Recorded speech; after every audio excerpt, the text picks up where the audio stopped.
नमस्कार। हेडलाइन विशेषमा तपाईलाई हार्दिक स्वागत छ। आजको हेडलाइन विशेषमा आजका हाम्रो अतिथि हुनुहुन्छ भूकम्पविद सूर्यनारायण श्रेष्ठ। श्रेष्ठजी, यहाँलाई हेडलाइन विशेषमा स्वागत छ। हजुर, धन्यवाद। नमस्कार। आरामै हुनुहुन्छ? ठिक छ, एकदम। अहिले राष्ट्रिय भूकम्प दिवसको अवसरमा हामीले आज संवाद गर्न प्रयास गरिरहेका छौँ। अब हामीले त यो मिडियाले त तपाईहरुलाई अब यही दिवसमै खोज्छ प्राय गरी के अरे हैन, तपाईहरु त सधैँ यसमै लागिरहनु भएको हुन्छ, के गर्दा बेटर हुन्छ भनेर 24 घण्टा 7 दिन लागिरहनु भएको छ। सुरुमा हामीले यो बताइदिनुहोस् त, हामीले दिवस बनाउने एउटा अवेरनेसको कुरा त छँदैछ। हाम्रो यो जियोग्राफी भौगोलिक बनावट नेपालको कस्तो छ? यो भूकम्पको हिसाबले, भूकम्पको जोखिमको हिसाबले कुरा गर्दाखेरि चाहिँ नेपाल चाहिँ हामीले यो जुन हिमालय पर्वत श्रृङ्खला भन्छौँ, हिमालहरू जुन छ त्यो सबै नेपाल मात्रै हैन कि यो चाहिँ अब पश्चिममा इरान अफगानिस्तानदेखि लिएर पूर्वमा बर्मासम्मको यो क्षेत्र जुन छ हिमालय पर्वत श्रृङ्खला, यो उत्तरपट्टि तिब्बतीय भूखण्ड अथवा युरेसियन भूखण्ड, दक्षिणपट्टि भारतीय भूखण्ड भन्छौँ। पृथ्वीभित्रको एउटा भौगोलिक प्रक्रियाले गर्दाखेरि चाहिँ यो निरन्तर चलिरहेको छ, सरिरहेको छ। दक्षिणतिरको भारतीय भूखण्ड उत्तरतिर सरिरहेको छ वर्षको झन्डै 1 इन्चको हिसाबले, र यो सर्ने क्रममा एक वर्षमा 1 इन्च झन्डै को हिसाबले चाहिँ पुग सबै ठाउँमा बराबरी छैन, कोही ठाउँमा कम, कोही ठाउँमा कम बढी छ। र यो सर्ने क्रममा चाहिँ हाम्रो चट्टानको चाहिँ पत्रहरूमा यो शक्ति जम्मा हुन जान्छ, कसिन जान्छ, र कुनै एउटा निश्चित समयमा पुगेपछि चाहिँ त्यो शक्ति जम्मा भएको चाहिँ थप जम्मा हुन सक्दैन, अनि त्यो भूकम्पको रूपमा चाहिँ विस्फोट हुन्छ भनौँ। त्यस कारणले गर्दाखेरि हाम्रो नेपाल चाहिँ अब भूकम्प गइरहने ठाउँ ओभरअल नेपालको कुरा गर्नु, सिङ्गै नेपाल मात्र हैन कि यो मैले भने नि यो इरान अफगानिस्तानदेखि लिएर पश्चिमतिर सिङ्गै नै यो जुन उत्तरपट्टिको भूभाग छ सबै चाहिँ भूकम्प जान सक्ने, धेरै भूकम्प गइरहन सक्ने ठाउँमा। जस्तै कतिपयले भन्छन् नि, यो समाचारहरू पनि आइरहेको हुन्छ कतिपय अनलाइन न्युज पोर्टलहरूमा, काठमाडौँ चाहिँ एकदमै डेन्जरस जोनमा छ भूकम्पको दृष्टिकोणले भनेर चाहिँ स्पेसिफिक गरेर आउँछ। काठमाडौँलाई बढी फोकस त्यसमा चाहिँ त्यस्तो सम्भावना छ? अथवा काठमाडौँ जस्तो चाहिँ ठाउँमा जुन चाहिँ यो हाम्रो पुरानो तलाउ थियो, यहाँ ताल थियो, र त्यसमा चाहिँ धेरै वर्षको क्रममा चाहिँ यो तालको पानी गएर चाहिँ यहाँ जुन कमजोर माटो छ भनेर भनिन्छ, त्यो माटो चाहिँ भूकम्पको समयमा अझ धेरै हल्लिन्छ। केही भूकम्पहरूमा त्यो अनुभव पनि पाइएको छ।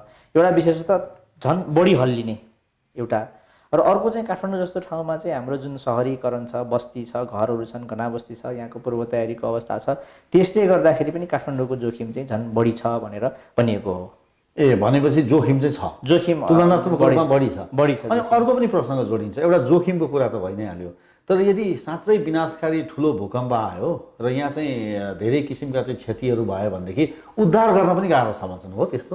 पक्का पनि हाम्रो सहरीकरणको कारणले गर्दाखेरि जस्तो हाम्रो अब बाटोहरू भनौँ न, भित्री सहरको बाटोहरू, गल्लीहरू एकदमै साँघुरो छ।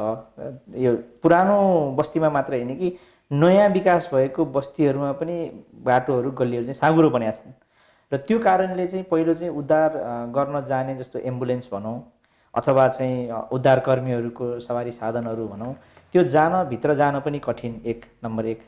र दोस्रो चाहिँ हाम्रो संरचनाहरू पनि कमजोर, पहिलो मैले अघि नै भनिहालेँ। र अर्को तेस्रो पक्ष भनेको चाहिँ हाम्रो आम समुदाय स्तरमा जुन पूर्व तयारी हुनुपर्ने हो, टोल छिमेक स्तरमा पूर्व तयारी हुनुपर्ने हो। किनभने सबभन्दा पहिला त भूकम्पको समयमा उद्धार गर्ने उद्धारकर्मी भनेको आफ्नै टोल छिमेक नै हो, आफ्नो छिमेकी नजिक हो। त्यो नजिकमा चाहिँ हाम्रो उद्धार गर्न सक्ने क्षमता, दक्षता चाहिँ हाम्रो एकदम व्यापक रूपमा चाहिँ भएको छैन। 72 सालको भूकम्पमा पनि हामीले देख्यौँ अन्तर्राष्ट्रिय जगतबाट आएको उद्धारकर्मीहरूले जम्मा 19 जनालाई जीवितै उद्धार गरेको हो भने हाम्रो यहाँको सुरक्षा निकायको खोज तथा उद्धारकर्ताहरूले र समुदाय स्तरको खोज तथा उद्धारकर्ताहरूले त झन्डै 19,000 जनालाई चाहिँ जीवितै उद्धार गरेको हो। यहीँ त्यसमाथि पनि टोल स्तरमा त झन् 10औं हजारलाई चाहिँ जीवितै उद्धार गरेको भन्दाखेरि टोल छिमेक स्तरबाट नै उद्धार गर्नुपर्ने, यो जुन सिक्नुपर्ने, जान्नुपर्ने कुरा चाहिँ पुगेको छैन। भनेपछि त्यसको लागि त हामीले जानकारी गराउनु पर्यो, तालिम नै दिनु पर्यो। यसको त हातमा दक्षता नै चाहियो कि, त्यो दक्षता चाहियो। गर्नुपर्छ भन्ने थाहा भएर मात्र पुगेन कि, सुरक्षित किसिमले घाइतेहरूलाई चाहिँ त्यो भत्केको घरबाट आफै बाँच्नु पर्यो, आफू पनि बाँच्नु पर्यो, निस्कने तरिका पनि जान्नु पर्यो कि, त्यो कुरा चाहिँ हाम्रो पुगेको छैन। त्यसको तालिमहरू छैन, नगन्य छ, पुगेको छैन, छन् नभएको एकाध चाहिँ हुँदै नभएको होइन। कस्तो किसिमको तालिम दिनुपर्छ, होइन के दक्षताहरू सिक्नुपर्छ भन्ने चाहिँ त्यो चाहिँ हाम्रो तालिम कार्यक्रमहरू चाहिँ हाम्रो छ। तर जुन किसिमले व्यापक किसिमले चाहिँ तालिमहरू भएर चाहिँ टोलमा यो बस्तीमा यसको दक्षता हुनुपर्ने त्यो चाहिँ पुगेको छैन। अब जस्तै श्रेष्ठजी, अब अर्को पनि मैले यहाँ प्रश्न थपेँ। जस्तो पहिलो भनौँ न, जस्तै भूकम्प गयो, त्यहाँनिर विनाशहरू सुरु हुन थाले, यहाँले भने जस्तै उद्धार गरिन्छ, उद्धार गरेपछि त सुरुमा लाने भनेको त हामीले अस्पताल नै हो। अब हाम्रो यो अहिले जस्तो स्कुल भयो या कलेजेसहरू भए होइन, शैक्षिक संस्थाहरू र सँगसँगै अस्पताल स्वास्थ्य संस्थाका भौतिक संरचनामा पनि धेरैले प्रश्नवाचक चिन्ह लगाएका छन्। सबै बलिया छैनन् है, त्यो चाहिँ एकदमै अनिवार्य हो, शर्त हो कि तिनीहरूको भौतिक संरचना चाहिँ असाध्यै पर्फेक्ट हुनुपर्छ, राम्रो हुनुपर्छ भन्ने त्यो अवस्था छ काठमाडौँमा? होइन, त्यसको त उदाहरण अब हामीले 72 सालको भूकम्पमा पनि देख्यौँ नि। काठमाडौँमा त अब त्यो बेलामा कम्पन अलिक कम थियो र धेरै संरचनाहरू गोर्खाबाट आएको थियो होइन, उद्गम स्थल, यहाँको कम्पन पनि कम थियो। तर समग्रमा नेपालभरिको अवस्था हेर्ने भने विद्यालय भवनहरूमा पनि धेरै क्षति भयो, अनि स्वास्थ्य सेवा भवनहरूमा, अस्पतालहरूमा, हेल्थ पोस्टहरूमा पनि धेरै क्षति भयो। त्यो गोर्खा भूकम्पकै अनुभवले पनि हामी देख्छौँ। र विशेष गरी यस्ता भवनहरूमा चाहिँ 2-3टा पक्ष अझ विचार गर्नुपर्छ। एउटा त भवन संरचना नै बलियो हुनु पऱ्यो, भूकम्प ठेक्ने हुनु पऱ्यो। त्यो चाहिँ साधारण निजी आवासीय घरहरूले जति जुन तहको भूकम्पको कम्पनलाई ठेक्न सक्ने हुनुपर्छ, अस्पताल विद्यालय भवनहरूलाई त्योभन्दा बढी कम्पनको मात्रालाई ठेक्न सक्ने हुनुपर्छ। किनभने यो सार्वजनिक र त्यसमाथि पनि फेरि झन् भूकम्पको लगत्तै नहुने स्थान, एउटा चाहिँ भवन संरचना नै साधारण आवासीय घरभन्दा बलियो हुनु पऱ्यो, अझ बढी बलियो हुनु पऱ्यो एउटा। अर्को चाहिँ के भने अस्पताल जस्तो ठाउँमा चाहिँ बिरामीलाई कसरी उपचार गर्ने, इमर्जेन्सी सेवामा चाहिँ कुन तरिकाले, किनभने एकैचोटि धेरै घाइतेहरू आउँछन् नि त, एकदम धेरै बढ्छ भने त्यो एकदमै धेरै बढेको बिरामीको फ्लोलाई व्यवस्थापन गर्ने तरिकाहरू इमर्जेन्सी अथवा मास क्याजुअलिटी म्यानेजमेन्ट भनेर भन्छन्, त्यो तरिका पनि हाम्रो अस्पतालहरूलाई, हाम्रो स्वास्थ्य चौकीहरूलाई थाहा दिनु पऱ्यो। त्यो थाहा नहुने भने गम्भीर प्रकृतिको बिरामीलाई चाहिँ कम ध्यान दिने, अनि धेरै चोटपटक नलागेको जसले धेरै हल्ला गर्छन् फेरि आठा गरेर कराउँछन्, त्यसलाई चाहिँ धेरै ध्यान दिने खालको हुन्छ। त्यसकारण यो मास क्याजुअलिटी म्यानेजमेन्टको तरिका पद्धतिहरू पनि सिकाइरहनु पर्छ। त्यो पद्धति अहिले सिकाइएको छैन अस्पतालमा, मात्रा पुगेको छैन कि छ हाम्रोमा। जस्तो 72 सालको भूकम्प पश्चात हाम्रो अस्पतालहरूले तुरुन्तै राम्रोसँग सेवा दिन सके, विशेष गरी काठमाडौँको अस्पतालहरूले राम्रोसँग सेवा दिन सके। त्यसको एउटा प्रमुख कारण के थियो भने पहिलो त काठमाडौँमा चाहिँ कम्पन पनि कम भयो, त्यसकारण अस्पतालहरूको क्षति पनि कम भयो। तर अर्को महत्त्वपूर्ण चाहिँ कुरा के भने काठमाडौँको महत्त्वपूर्ण केही अस्पतालहरू, ठुला अस्पतालहरूमा चाहिँ यो खालको मास क्याजुअलिटी म्यानेजमेन्टको चाहिँ केही पद्धति, केही सिस्टम चाहिँ सुरुवात भइसकेको थियो कि। जस्तो अब नामै लिनु पर्दा जस्तो पाटन अस्पताल, त्रिभुवन विश्वविद्यालय टिचिङ अस्पताल, हाम्रो वीर अस्पताल लगायतको यी ठुला अस्पतालहरूमा चाहिँ यसको पद्धति सुरु भइसकेको कारणले गर्दाखेरि चाहिँ तत्कालै सेवा दिन सक्ने अवस्था भयो कि। त्यो अर्को दोस्रो पक्ष भनेको। र तेस्रो पक्ष भनेको के हो भन्दाखेरि फेरि विचार गर्नुपर्ने अस्पतालहरूमा चाहिँ भवन त ठिक छ, तर अस्पताल भनेपछि त्यहाँको एक्सरे मेसिन चालु हुनु पऱ्यो, त्यहाँको अक्सिजन चाहिँ सप्लाई चालु हुनु पऱ्यो, त्यहाँ अरू औजारहरू हुन्छन्, उपकरण सबै चालु हुनु पऱ्यो। हो त्यो चालु हुनुलाई चाहिँ तिनीहरू पनि सुरक्षितसँग राख्नु पऱ्यो कि। लडेर फुट्यो भने मात्रै पनि त्यसबाट धेरै ठुलो ड्यामेज हुन्छ नि त होइन, त्यो सेवा दिन सकिँदैन भनेपछि त्यो चिजहरू पनि सुरक्षित हुनु पऱ्यो अस्पतालको कुरामा। भने विद्यालयको हकमा धेरै विद्यार्थीहरू पढ्ने भएको हुनाले चाहिँ विद्यालय नै सुरक्षित हुनु पऱ्यो। र धेरै विद्यालय सञ्चालन भएको समयमा भुइँचालो गयो भने फेरि विद्यार्थीहरूलाई सुरक्षित कसरी निकाल्ने होइन, भागदौड गर्दाखेरि त फेरि अर्को ठुलो क्षति हुनसक्छ नि त। भन्दा विद्यार्थीहरूलाई सुरक्षित कसरी निकालिसकेपछि सुरक्षित किसिमले चाहिँ स्थानान्तरण अथवा घर कसरी पठाउने भन्ने पनि व्यवस्थापन, अतिरिक्त व्यवस्थापन चाहिँ जान्ने हुनुपर्छ। भने यस्ता समग्र पक्षहरूमा चाहिँ हाम्रो नेपालको सम्पूर्ण समुदायहरूमा, सम्पूर्ण विद्यालयहरूमा, सम्पूर्ण अस्पतालहरूमा चाहिँ यसको पुगेको छैन कि अझै। यस्तो गर्नुपर्छ भन्ने थाहा छ, सुरु गरेका छौँ केही ठाउँमा, तर व्यापक भएको छैन अझै। अब तपाईँ त अध्ययन पनि यही विषय होइन, इन्जिनियरिङ नै हो, तपाईँले इन्जिनियरिङकै विद्यार्थी हो नि तपाईँ। अब अहिले काठमाडौँलाई सरसर्ती हेर्दाखेरि जुन किसिमको, अब अहिले त मेट्रोपोलिटन सिटी भनिन्छ होइन, महानगरपालिका, जुन किसिमको अहिले भौतिक संरचनाका कुरा गऱ्यौँ, अब यो सँगसँगै जोडिएका जस्ता पिउने पानीका पाइपहरूका कुराहरू हुनसक्छन्, ढलका कुराहरू हुनसक्छन्। भोलि त्यहीँनिर तलमाथिबाट ढलहरू मिसिन थाल्यो अथवा त्यो खालको अवस्था सृजना भयो भने पानी त नहुने कुराहरू हो। यो अर्को फ्याक्टर जुन छ नि असर गर्ने, त्यसको अवस्था के छ? त्यसको अवस्था पनि हामीले सुरक्षालाई विचार गरेर गरिएको छैन। यो हाम्रो अब वास्तविकता के हो भने अहिले सुरु भइरहेको छ, यो कुरालाई नै विचार गर्नुपर्छ भनेर। जस्तो हामीले सन् 2004 सालमा एउटा अध्ययन गरेका थियौँ काठमाडौँ उपत्यकामा। त्यति बेलाको खानेपानीको संरचनाहरू, पाइपलाइनहरू भनौँ न, त्यति बेला जे जति सञ्चालनमा थिए त्यति बेलाको हेर्दाखेरि चाहिँ खानेपानीको पाइपलाइनहरू ठुलो 90 सालको जत्रो महाभूकम्प आएको अवस्थामा कतिवटा ठाउँमा चाहिँ भत्कलान्त भनेर आकलन गर्दाखेरि हामीले झन्डै 6000 ठाउँमा त्यति बेला 6000 ठाउँमा 6000 ठाउँमा 90 सालको जत्रो भूकम्प भएको बेलामा भत्किन सक्ने सम्भावना चाहिँ हामीले पाइपहरू ब्रेक हुन सक्ने सम्भावना हामीले अहिलेको अवस्था हामीले अद्यावधिक गरेका छैनौँ, हेरेका छैनौँ। अहिले अब थुप्रो प्रगति पनि भयो होला, अहिलेको हेरेका छैनौँ। तर त्यति बेला हेर्दाखेरि चाहिँ त्यस्तो अवस्था भनेको काठमाडौँ उपत्यकाभित्र खानेपानीको सप्लाई त अब टोटल्ली त्यो बन्दै हुन सक्ने अवस्था चाहिँ ठप्पै हुने घर घरमा पानी पुग्नलाई त महिनौँ लाग्न सक्ने अवस्था भयो, त्यस्तो देखियो त्यति बेला। अब अहिले केही सुधारहरू, अहिले जस्तो नयाँ पाइपलाइनहरू ओछ्याउने कामहरू भइरहेको छ। नयाँ पाइपलाइनहरू ओछ्याउने काम कुरामा चाहिँ अब अलिकता भूकम्पलाई पनि विचार गरेर पाइपलाइनहरू ओछ्याउने कामहरू भइरहेको हामीले पनि देखाएको छौँ, तर पुगेको छैन कि अझै पनि। तर अर्को महत्त्वपूर्ण पार्ट इलेक्ट्रिसिटीको पनि रह्यो। बिजुलीकोमा पनि त्यस्तै छ। बिजुलीकोमा हामीले अध्ययन गरेका छैनौँ बिजुलीकोमा, तर अन्तको अवस्थासँग तुलना गरी हेर्दाखेरि यहाँ पनि त्यो अवस्था छ भनेर भन्न सक्छौँ।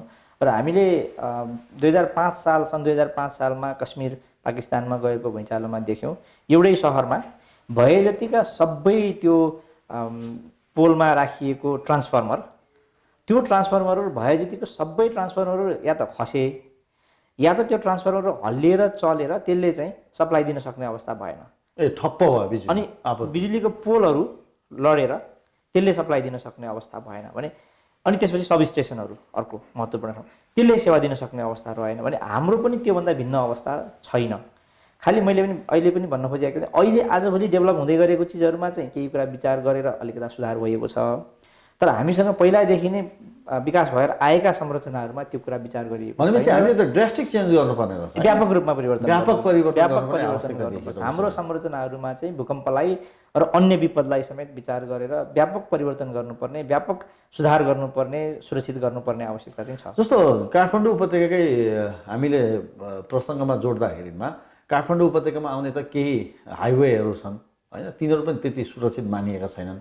त्योसँग जोडिएका कतिपय पुलहरू छन्, त्यसले गर्दाखेरि उद्धारमा पनि बाइल्यान्ड सामग्रीहरू ल्याउन पनि भोलि त्यस्तै तपाईँले अहिले 90 सालको भूकम्पको प्रसङ्ग जुन जोड्नुभयो, माघ 2 गते त्यसैलाई स्मरण गर्न नै यो भूकम्प दिवस नै मनाइँदैछ होइन।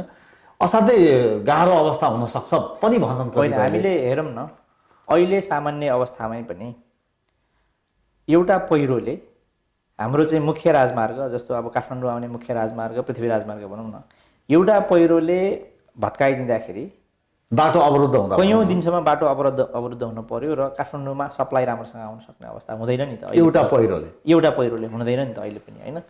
भन्दाखेरि भूकम्पको बेलामा 72 सालकै भूकम्पलाई उदाहरण दिउँ, हजारौँ पहिरो चाहिँ गए नेपालमा। हामीले देख्छ हाम्रो अब जस्तो सिन्धुपाल्चोक, दोलखा लगायतको, रसुवा लगायतको जिल्लाहरूमा हजारौँ पहिरोहरू, साना ठुलो पहिरोहरू गयो भने यस्तो पहिरोहरूले हाइवेहरू, मूल बाटोहरू बन्द गर्न सक्ने अवस्था हुन्छ। बाटो आफै भासिन सक्ने हुन्छ, पहिरोले बाटो थुन्न सक्ने हुन्छ, पुलहरू भत्किन सक्ने हुन्छन्। भने यो कुरालाई पनि विचार नगर्ने हो भने त त्यही भएर के भन्छन् भन्दाखेरि कुनै एउटा मुख्य सहरलाई भूकम्पले असर गर्यो भने त्यो सहरमा जस्तो अब राजधानी भनौँ अथवा सदरमुकामहरू भनौँ, त्यसले सञ्चालन गर्न नसक्ने अवस्था भयो भने अल्टरनेट त्यसको चाहिँ वैकल्पिक अर्को चाहिँ त्यस्तो सेवा दिन सक्ने सहरहरू चाहिँ को व्यवस्था गरिरहनुपर्छ, अथवा अर्को सहरले मद्दत गर्न सक्ने व्यवस्था गरिरहनुपर्छ। विश्वव्यापी मान्यता छ, त्यो छ त हामीसँग।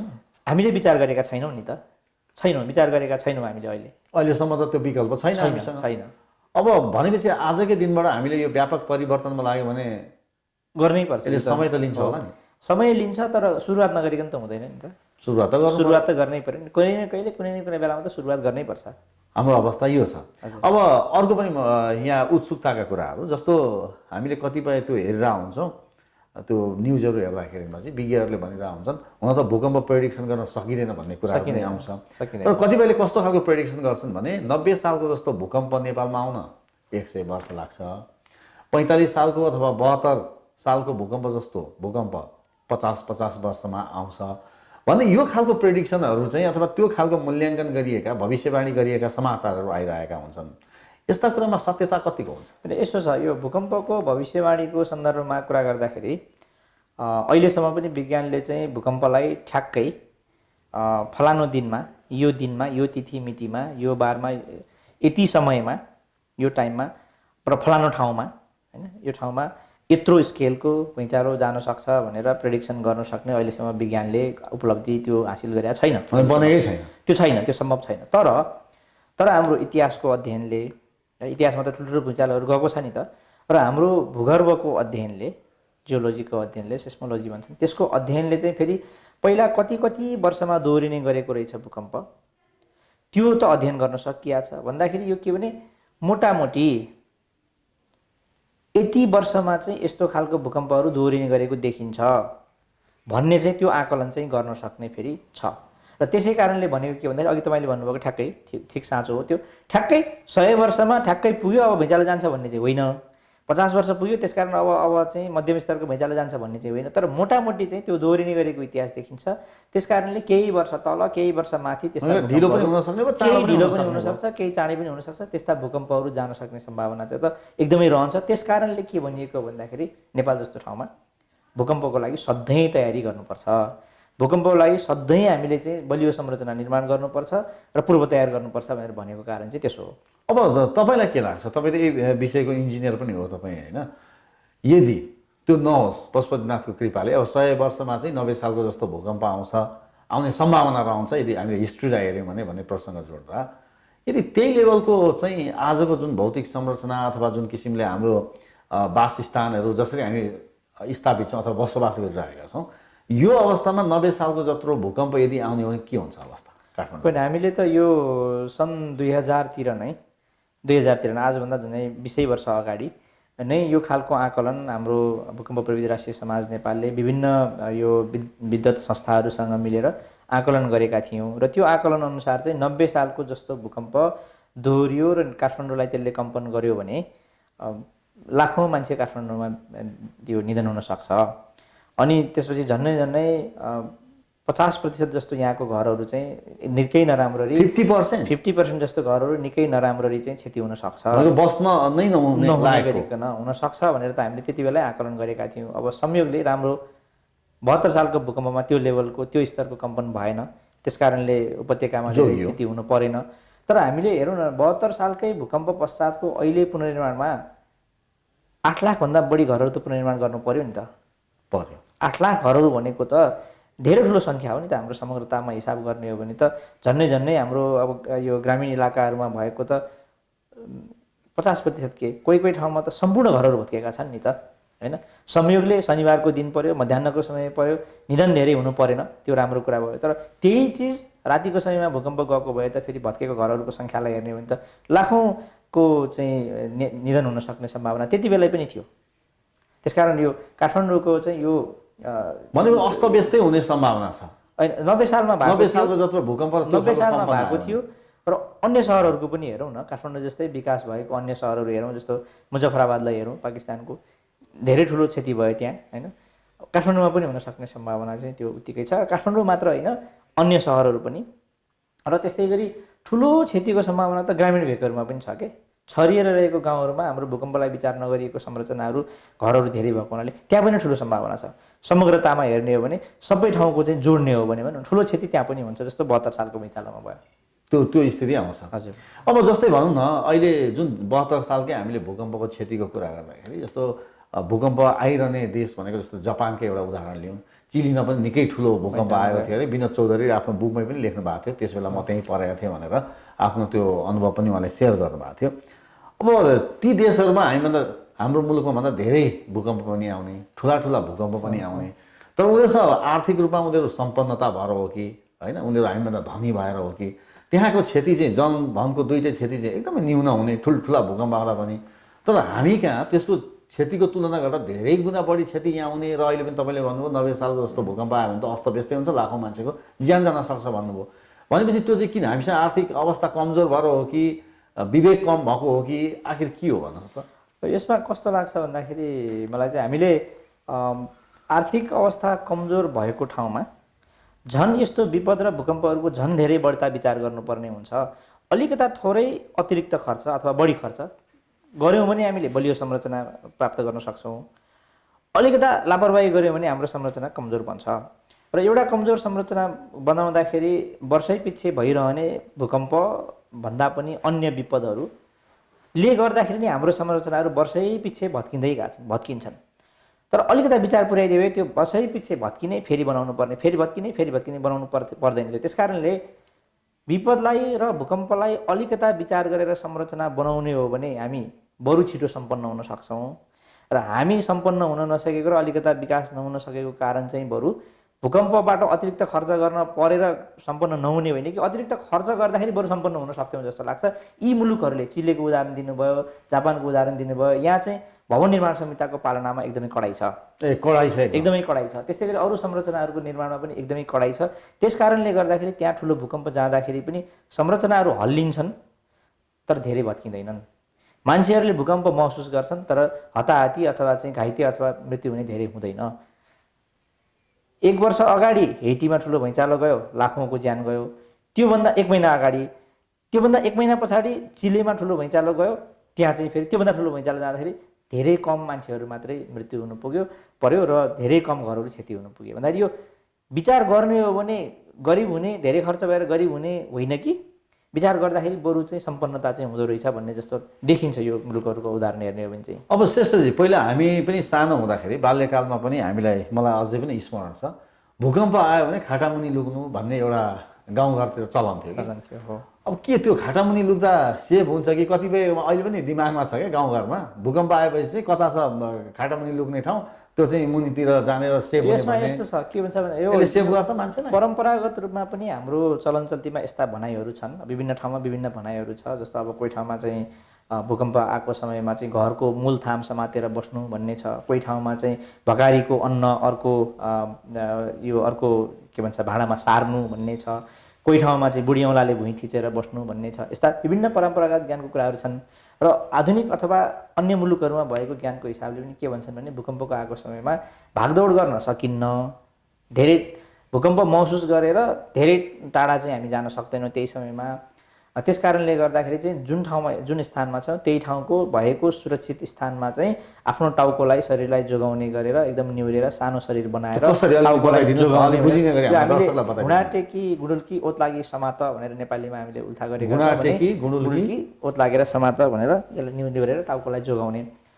र अब अन्य मुलुकहरूमा जस्तो ड्रप कभर एन्ड होल्ड भनेर भन्छन्, त्यो किसिमले गरेर चाहिँ हाम्रो शरीरलाई चाहिँ जोगाउन, टाउकोलाई मुख्य संवेदनशील टाउको त्यसलाई जोगाउन सक्छौँ।